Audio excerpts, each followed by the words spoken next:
Blessed and happy Tuesday to all of you, my dear friends, my dear brothers and sisters, my dear good people of God, faithful followers of the Daily Gospel Reflection with Father Jack, my dear kababayans. Today is December 31st, 2024, the last day of the year. And we are now about to welcome the new year 2025. Our gospel for today is from the beautiful and the wonderful account of the Gospel of John, chapter 1, verses 1 to 18. Our first reading for today speaks about the last hour. And today, December 31st, is the last day of the year, as what I've told you. We are now on the threshold of the year 2025. And there's a paradox here. Our first reading speaks about the last hour, and our gospel speaks about the beginning. Our readings is reminding us of this reality, of this truth in life. When there is a beginning, there is also an end. Friends, everything with a beginning has an end, because life is just a cycle of starts and stops. There are ends we do not desire. There are ends that we don't like. But whether we like it or not, they are inevitable. We cannot escape from it. We cannot run from it. All we need to do is we have to face them, because it is what human being is all about. Everything has an end, including our career, our life, our loved ones, including our struggles, our problems, our sickness, our worries. Everything has an end. Maybe some has a beautiful ending, maybe others, their ending are not good. Whatever it is, we need to accept it. Our gospel tells us that God is the beginning. And it is also my prayer as I share my reflection that at the end, God will be our end. Friends, my dear brothers and sisters, start with God and end with God.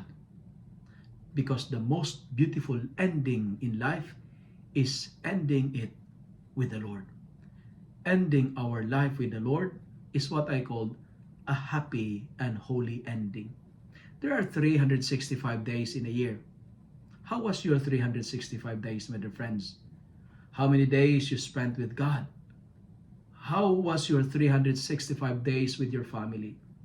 Friends, we cannot undo the past. We cannot change it. Whatever good we've done, whatever not good we've done in the past, we have to learn from it. If it is bad, don't do it again. Never repeat things that hurts others. Never repeat the same mistakes again. Forget the pasts, because there is no reason for us to look back when you have so much to look forward to, right? Don't look back, because we are not going that way. Go forward, because the best is yet to come. As we welcome the 2025, declare and tell yourself that the rest of my life is the best of my life. If it is a mistake, don't repeat it. But it's good to take note. It's not a mistake to commit a mistake. It is a mistake to repeat the same mistakes. Cry as much as you want, but just make sure when you're finished crying, you never cry for the same person and the same reason again. When you make a mistake, there are only 3 things that we should do about it. Admit it, learn from it, and don't repeat it. Because our best teacher is our last mistake. A mistake repeated more than once is a decision. Today, as we start 2025, make a good and a smart and a holy decision by not repeating the same stupidity again. Don't repeat it, but repair it. My dear friends, it's never too late to start again.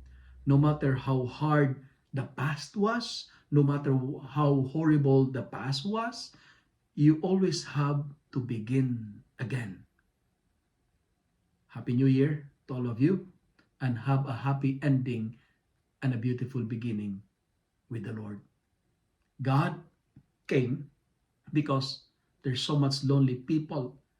God came to tell us that we are not alone. The end is near, but don't be afraid because God is with us.